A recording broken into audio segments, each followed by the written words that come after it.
বলে যাও। আমি টিআরসিলের শব্দগুলো শুনবার জন্য আমি এখানে ইংরেজি ডিপার্টমেন্ট 12 স্টুডেন্ট। তো আমাদের এখানে যে ঝামেলাটা হয়েছে, এখানে অ্যাকচুয়ালি আমাদের কর্মসূচি ছিল অবস্থান কর্মসূচি। আমাদের উদ্দেশ্য ছিল আমরা মডার্নে গিয়ে অবস্থান করব, কিন্তু আমাদের যে এখানে ছাত্র সংগঠন আছে তারা আমাদের আগেতেই জানিয়ে দিয়েছিল যে অবস্থান, ছাত্রলীগ ছিল এখানে। তো ওরা আমাদের জানিয়ে দিছে যে এখানে হচ্ছে আপনাদের অবস্থান কর্মসূচি করা যাবে না, আপনারা হচ্ছে পদযাত্রা করেন। আমরা পুলিশের গায়ে হাত তুলছে, রাস্তায় আগুন লাগাচ্ছে, আমরা তাদের কাউকে ছাড় দিব না। একবার যখন আমরা রাস্তায় নেমেছি তখন আমাদের বড় ভাই বোনদের ন্যায় বিচার পাইয়েই ছাড়বো, এটা আমাদের প্রতিশ্রুতি। কিছু হবে না, দেশের জন্য রক্ত দিব, আমাদের কিছুই যায় আসে না, আমরা মেধা শহীদ হব। পুলিশের গায়ে হাত তুলছে, রাস্তায় আগুন লাগাচ্ছে, আমরা তাদের কাউকে ছাড় দিব না। আমরা পুলিশ, আমরা ধৈর্যের পরিচয় দিচ্ছি। তারা যদি মনে করে দুর্বলতা, তাহলে তারা বুকার স্বর্গে বাস করছে। যারা এই কাজটি করছেন তাদেরকে আমরা চিনি, তাদের নাম আমরা পেয়েছি। আমরা তখন কি আপনার গায়ে একটু কেঁপে ওঠে না?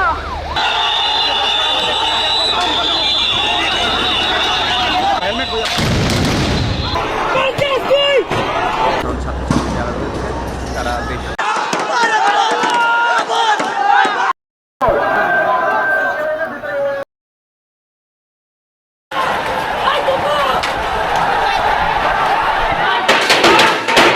কোটা সংস্কার আন্দোলনকারীদের সঙ্গে ছাত্রলীগ ও পুলিশের দফায় দফায় সংঘর্ষে এখনো পর্যন্ত 6 জন নিহত ও প্রায় শতাধিক আহত হয়েছে।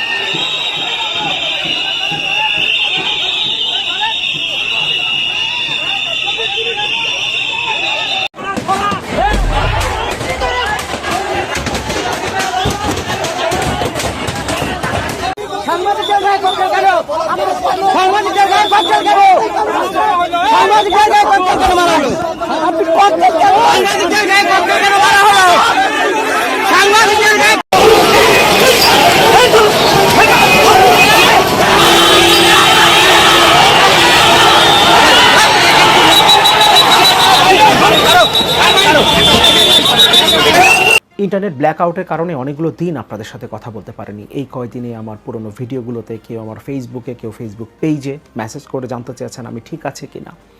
হ্যাঁ, এখন পর্যন্ত আমি ঠিক আছি, গ্রেফতার হইনি, এই কারণে আপনাদের সাথে কথা বলতে পারছি। অনেক চাপ ছিল, অনেক চাপ আছে এবং চাপ আরও বাড়তে পারে, কিন্তু তারপরেও অনেক শুভাকাঙ্ক্ষী পরামর্শ দিয়েছেন এই সময়টাতে যাতে কথা না বলি। কিন্তু নিজের কাছে একটা দায়বদ্ধতা আছে, রাষ্ট্রের প্রতি একটা দায়বদ্ধতা আছে, দেশের জনগণের প্রতি একটা দায়বদ্ধতা আছে, এবং সেই জায়গা থেকে মনে করি এই মুহূর্তে কথা বলাটা খুবই জরুরি। এই কারণে কথা বলার চেষ্টা করব, প্রতিনিয়তই কথা বলে যাব যতদিন পর্যন্ত বলার সুযোগ পাই। তবে আমরা এমন একটা দেশে বসবাস করছি যেখানে একজন ব্যক্তিকে যদি গ্রেফতার দেখানো হয় তাহলে তার আপনজনেরা স্বস্তি পান, কারণ অনেকে তুলে নিয়ে যাওয়া হয়, কেউ গুম হয়ে যান আর কখনো ফিরে আসেন না, কাউকে বেধড়ক পেটানো হয়, নির্মম নির্যাতনের পর তাদেরকে কোথাও ফেলে রাখা হয়, কিংবা কাউকে হঠাৎ করে গ্রেফতার দেখানো হয় এবং তারপর কখনো কখনো ক্রস ফায়ারের নামে মেরে ফেলা হয়। কোটা সংস্কার আন্দোলনের দুজন সমন্বয়ক সম্পর্কে ইতোমধ্যেই আমরা জানি, আসিফ মাহমুদ এবং তার আগে নাহিদ ইসলামকে তুলে নিয়ে যাওয়া হয়েছিল, তারপর তাকে কিভাবে পেটানো হয়েছে, নির্মমভাবে তার উপরে যে নির্যাতন চালানো হয়েছে সেই ছবি আমাদের সামনে নিশ্চয়ই চলে এসছে। গণমাধ্যমের কল্যাণে আমরা সেগুলো দেখেছি, যদিও গণমাধ্যমকেও রেস্ট্রিক্ট করা হয়েছে, কিভাবে করা হয়েছে সেই ধারণা নিশ্চয়ই আমাদের আছে। এবং আসিফ মাহমুদ সম্পর্কে আমরা জানতে পেরেছি তাকে তুলে নিয়ে যাওয়া হয়েছিল এবং তাকে ইনজেকশন দিয়ে তাকে অজ্ঞান করে রাখা হয়েছিল 4-5 দিন। এভাবে তুলে নিয়ে যাওয়া হয়, তারপর সেই মানুষটার আর কোনো খোঁজ থাকে না, তাকে গ্রেফতার করা হয়েছে সে সম্পর্কেও কোনো ধারণা আইন শৃঙ্খলা রক্ষাকারী বাহিনী দিতে পারে না। সুতরাং এরকম একটা দেশে আসলে কতদিন একটা মানুষ নিরাপদ সে সম্পর্কে কারো কাছেই কোনো ধারণা নেই। গত কয়েকটা দিনে ইন্টারনেট ব্ল্যাকআউট করে যেভাবে দেশের জনগণের উপরে বিভৎস রকম ক্র্যাকডাউন চালানো হয়েছে সে সম্পর্কে আমাদের প্রত্যেকের ধারণা আছে। নতুন করে কথা বলবার কিছু নেই, তবে ইন্টারনেট চালু করে দেওয়ার পর নতুন তথ্য নিশ্চয়ই আসবে আমাদের সামনে। এখন পর্যন্ত প্রথম আলোর তথ্য অনুযায়ী 197 জন মৃত্যুবরণ করেছেন এই ঘটনায় গত কয়েকদিনে। সরকার যে ক্র্যাকডাউন চালিয়েছে দেশের জনগণের উপরে, কিভাবে পয়েন্ট ব্ল্যাঙ্ক রেঞ্জ থেকে গুলি করে শিক্ষার্থীদের হত্যা করা হয়েছে, সেই ভিডিও আমাদের সামনে চলে আসছে, লাইভ দেখেছি আমরা। কিন্তু তারপরও সরকার সেই ব্যাপারে কোনো কথা বলেনি। দেশের একজন প্রধানমন্ত্রী আছেন, যেভাবেই হন না কেন তিনি দেশের প্রধানমন্ত্রী, তিনি সংবাদ সম্মেলন করেছিলেন একটা, সে ব্যাপারে আমি কথা বলতে চেয়েছিলাম, কিন্তু তার আগেই ইন্টারনেট ব্ল্যাক আউট হয়ে যাওয়ার কারণে সে ব্যাপারে কোনো ভিডিও আপলোড করতে পারিনি।